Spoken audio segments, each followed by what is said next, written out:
Assalamualaikum warahmatullahi wabarakatuh. How are you today, kids? Semoga semuanya dalam keadaan sehat walafiat walaupun belajar dari rumah. Welcome back with Yanda Santos. Kali ini anak soleh dan soleha, kita akan belajar mata pelajaran bahasa Indonesia. Ya, kita akan melanjutkan tema yang sebelumnya, yaitu tema 6, merawat hewan dan tumbuhan.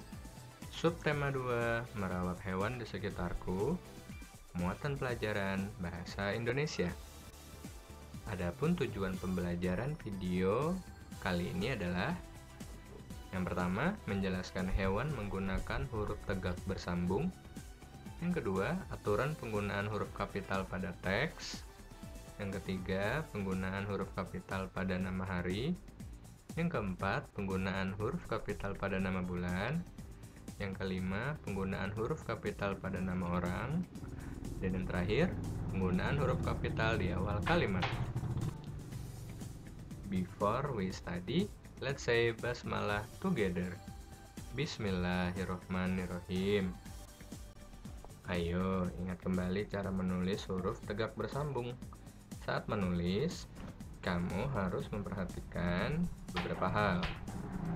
Pertama, kesamaan ukuran huruf. Yang kedua, kerapian tulisan. Dan yang ketiga, huruf pada awal kalimat ditulis menggunakan huruf kapital. Huruf kapital juga digunakan pada penulisan nama tokoh cerita, nama tempat, atau nama hari. Pada pembelajaran kali ini, kamu akan mempelajari cara menulis huruf tegak bersambung untuk menjelaskan seekor hewan. Kamu perlu mengetahui ciri-ciri hewan tersebut. Di sini Yanda akan memberikan 4 cara untuk menuliskan atau menjelaskan tentang hewan. Nah, yang pertama bisa menceritakan tentang cara bergerak, yang kedua jenis makanannya, yang ketiga cara berkembang biaknya, dan yang terakhir tempat tinggalnya.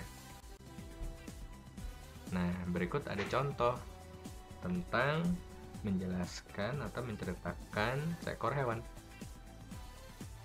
Kambing. Kambing adalah hewan berkaki 4. Tubuhnya dilindungi oleh rambut. Kambing jantan memiliki tanduk. Bila bersuara, kambing berbunyi mbe-mbe. Kambing berkembang biak dengan cara beranak. Cerita ini bisa dilihat di buku Bupena halaman 121. Ayo, kita ingat kembali apa yang dimaksud dengan huruf kapital. Huruf kapital digunakan pada kata-kata tertentu. Beberapa kata yang harus menggunakan huruf kapital dalam penulisannya adalah: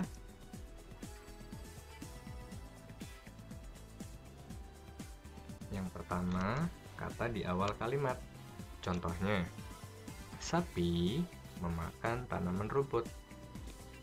S pada kata sapi harus ditulis dalam bentuk huruf kapital atau huruf besar. Yang kedua, kata pada judul teks. Daur hidup kupu-kupu.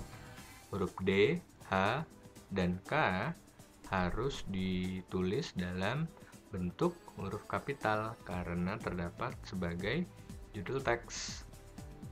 Selanjutnya adalah nama orang. Dedi, Made, Komang, dan Lani. Untuk nama orang, huruf pertamanya harus menggunakan huruf kapital.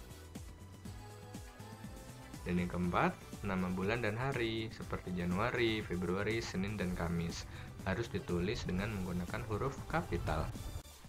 Pada pembelajaran sebelumnya, kita telah mengetahui kata-kata yang menggunakan huruf kapital dalam penulisannya. Huruf kapital juga digunakan pada nama hari, misalnya Senin, Selasa, Rabu, dan Kamis. Perhatikanlah kalimat dengan nama hari berikut. Deli membantu ayahnya membersihkan kolam ikan setiap hari Minggu. Huruf M di kata minggu harus menggunakan huruf kapital karena termasuk sebagai nama hari. Edo membeli makanan untuk kucingnya setiap hari Senin dan Kamis. Nah, huruf S dan huruf K pada kata Senin dan Kamis harus menggunakan huruf kapital karena termasuk sebagai nama hari. Pada pembelajaran sebelumnya, kita telah mengetahui huruf kapital dituliskan pada nama-nama hari. Selain nama hari, nama bulan juga ditulis menggunakan huruf kapital. Perhatikanlah contoh kalimat berikut. Dedi dan adiknya memelihara ikan pada bulan Januari.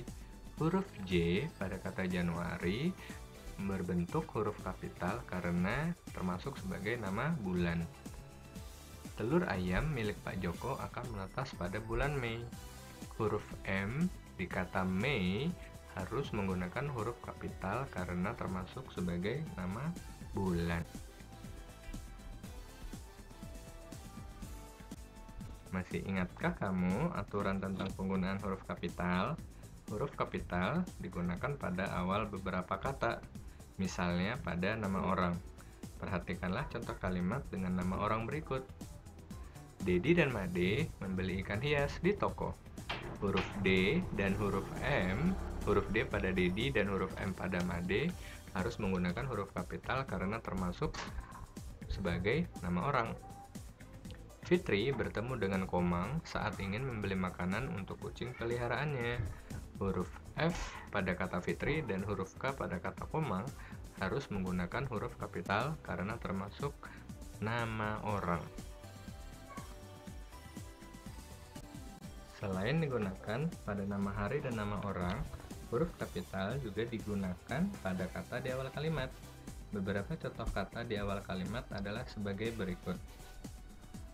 Kemarin sore, Benny dan ayahnya mencuci kandang ayam. Huruf K pada kata kemarin harus menggunakan huruf kapital karena terletak di awal kalimat. Dayu gemar memberi wortel pada kelincinya. Huruf D pada kata Dayu harus menggunakan huruf kapital karena terletak di awal kalimat. Jika kandang hewan peliharaan tidak dibersihkan, maka akan timbul penyakit. Huruf J pada kata jika harus menggunakan huruf kapital karena terletak di awal kalimat. Baiklah, anak soleh dan soleha, sampai di sini dulu video pembelajaran kita pada hari ini. Before we finish, let's say hamdalah together. Alhamdulillahirabbil alamin. Thank you anak soleh dan soleha. See you again. Stay happy and stay healthy. Selalu menjaga kebersihan di rumah. Selalu mencuci tangan agar terhindar dari virus-virus yang ada di lingkungan kita. Akhirul kalam, wabillahi taufiq wal hidayah. Wassalamualaikum warahmatullahi wabarakatuh.